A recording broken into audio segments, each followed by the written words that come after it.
What's up, YouTube? This is Too Raw for TV. All right, so talk about something a little different in this particular video. I want to talk about the 1990s. Now, for me, that was the decade in which I grew up, coming of age.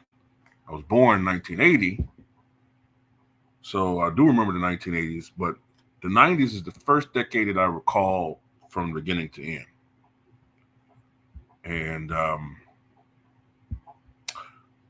some people might be wondering, why would I call the 90s the last decade of innocence? I mean, clearly he was not that innocent.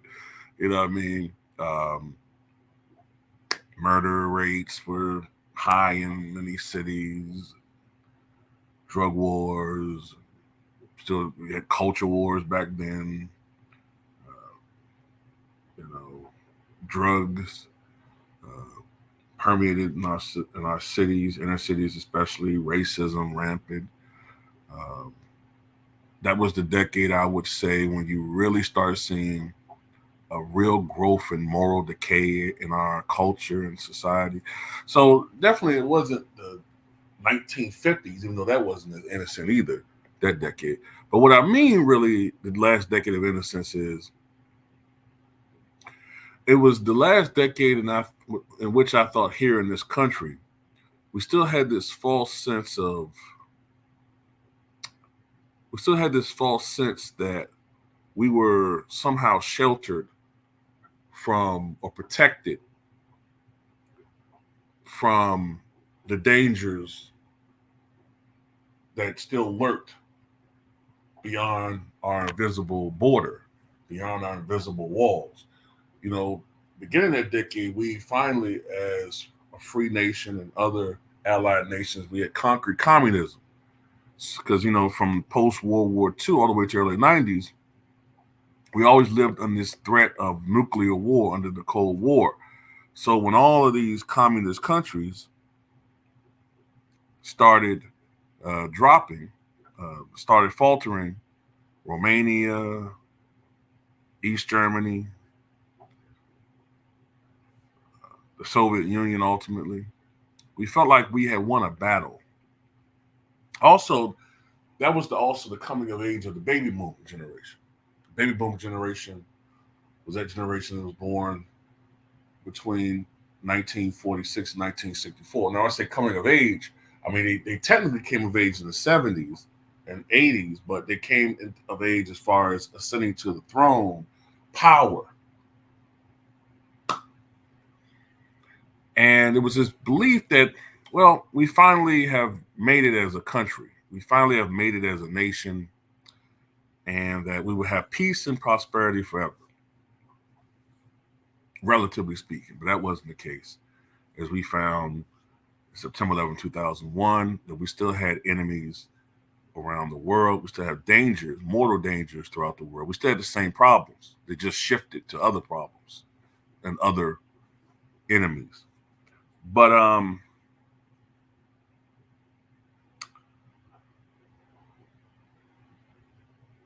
the 90s also were a decade where if you were young like me, you felt optimistic about the future. You know, we felt like we could make a better world. We could make a world that our elders or our ancestors could not have foreseen because of so many perceived wrongs. You know what I'm saying? As a black man growing up in this country in the post civil rights era, I mistakenly in my youth felt like, well, if we just got rid of this evil system of white supremacy, then, you know, all of these barriers that we've had as a nation, people who are brown and black, or black really, but then also brown to a certain extent, uh, we would be able to elevate and be on equal footing. White people who may have been blinded by prejudices, this generation would not be so much. But then, you know, we've seen that tribalism is something that is hard to break. But, the 90s, to me, it's like this with decades. Technically, the 90s were 1990 to 1999, right? But to me, it takes an event or a series of events to define the decade. It's sort of like this. Really, was there any real difference between 1990 and 1989? Anything, it just seemed like a hangover of the 80s, the first couple of years. Style wise, music, taste, all of that. To me, the defining moment, the defining year was 1992, the year of change. That was the year we had the LA riots, of course. That was the year that we saw the rise of Bill Clinton. Now, I don't have a very favorable opinion of Bill Clinton. I know that back then he was beloved in the black community. I saw through his bullshit then. The thing that I say about Bill Clinton I did not like is that I thought that he was morally unfit for the presidency. Now, I'm not some religious conservative, and I definitely have my failings as a human being. But I do believe that the president, aside from being a good executive, and aside from being a great executive, should be also a moral leader. In my opinion, he should be a moral leader. Now, I don't agree with, and I'm all for the separation of the church and state, but I'm not talking religion here. I'm talking about morality. People, I think one of the worst things that happened was when people started saying, man, I want my president to be a guy that I can sit down and drink a beer with. No, I don't want my president to be a regular person. I want my president to be exceptional, at least appear to be exceptional. Yes, in public, a president should be presidential. That's one of my biggest problems with Bill Clinton, and that's my huge problem with Donald Trump. I don't want a president that's just a regular guy. Now, I know he's a billionaire, but he's Donald Trump. To me, the biggest problem I have with him, aside from his racism, aside from his crudeness, is his immorality.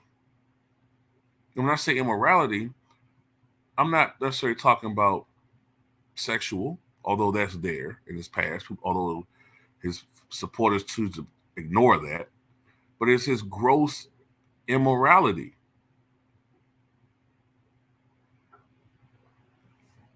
Bill Clinton started this. Now, one of the chief differences, I think, between the early 90s and the late 90s was the change in our culture. I would say in the early 90s, we were still a center-right nation. We were still a nation where 97% of the population believed in a higher power. We were still a nation where I remember growing up as a kid, on Sunday mornings, there was televised church and church, what's what I'm looking for?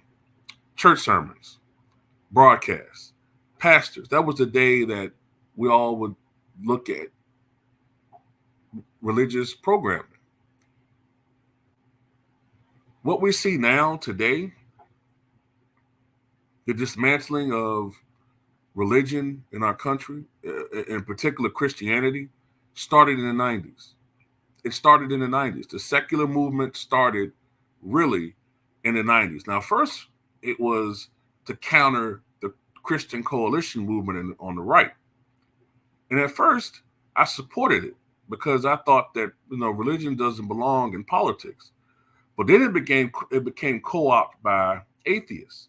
It became co-opted by what I perceive to be communists, or people who have socialistic and communistic leanings. Now, take religion out of politics or overly religious uh, doctrines in our society is one thing, because I don't think we need to have reactionary, uh, radicals in our society. But another thing is to have an agenda where you're clearly pushing a secular agenda and discriminating against Christians and demonizing Christianity, but not other religions. And you actually just have a problem with religion. And most people have a problem with religion because they don't want to be told what to do. Most people want to be able to do whatever they want to do, say what they want to say, and live how they want to live without any repercussions. And I don't have to go too further into that to know what I'm talking about. We see some of the agendas at play here. This started in the 90s. This started in the 90s, in my opinion.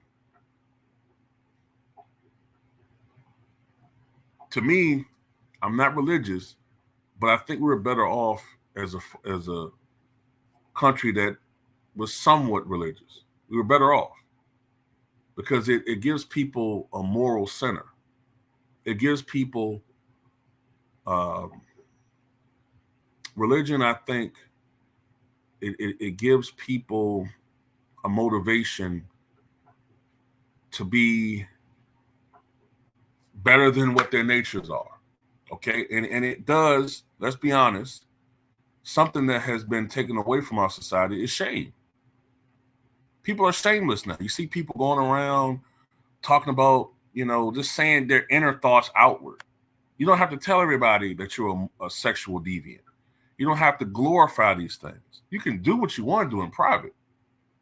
But to glorify deviancy, to glorify immoral behavior, this is a sign of a declined culture. And this all started in the 90s. By the late 90s, you could clearly see it. You could see the FCC loosening their rules when it comes to television and movies. Things we hadn't seen before starting to be put out there. Even in the late 90s, we started seeing more of a glorification of sex and violence, video games. All these things transpired in the 90s. Now, I got these key events up here. The O.J. Simpson trial, the L.A. riots, Monica Gate, the Oklahoma City bombings. All these things represent what I'm talking about. There was a change in our society. The O.J. Simpson trial showed to me for the first time as a 14-year-old and proved to me that this post-civil rights belief that we could just be above racism proved to me that's not the case, and that race will always matter. We could try to be better. You could try to marginally improve racism, but it's always going to be there. It's always going to be there. And while at that time it was out of fashion to be a bigot, we now see, since the mid-2000 teens, a movement to make it fashionable to be a bigot, at least against Black people. Because really it's about power. And the group of people that have the least amount of power are going to be the ones who are going to be the most exploited. And unfortunately, that's people that look like me. So since we're always going to be collectively, it seems, because we don't seem to get our heads together on this one, since we don't strive to be and don't force the people who we vote for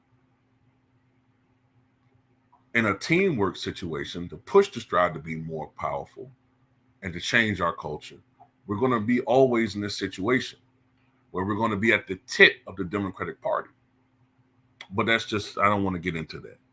The LA riots showed our frustration with the police department, with authority.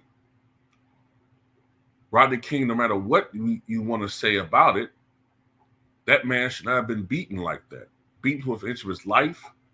That was gross police brutality. And those police officers should not have been acquitted. And that just showed the anger that teemed in the Black community, and still to this day. But at least at that point in time, we still had a little bit of a drop of militancy left in us. Now we're few and far between. We're like the mutants in Logan. We're a dying breed, dying off, replaced by a group of who I call factory reset, mossback Negroes who